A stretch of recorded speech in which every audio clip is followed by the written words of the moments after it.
So in this video, you'll learn how to revert back to the default language on your Samsung Galaxy S25. So if you've accidentally switched languages on your Galaxy S25 and you don't know how to switch back, this is what you need to do. So the first step is to look for the settings icon on your home screen. So it should be this gear icon that you're currently seeing I'm pointing to. And what you want to do is just tap on it to launch it. Once you're in settings, you then want to go to the general management section.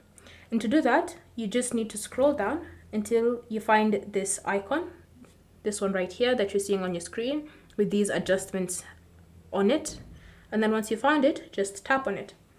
Once you're in general management, you need to go to languages. So languages is always at the top of the settings menu under general management. So just select languages like that. Then from here, you can see the language you're currently using your phone in, as well as your default language that you had been previously using. If you don't find your default language here, then you can just tap on this plus icon, then use the search feature and type in the language that you want to use as your default.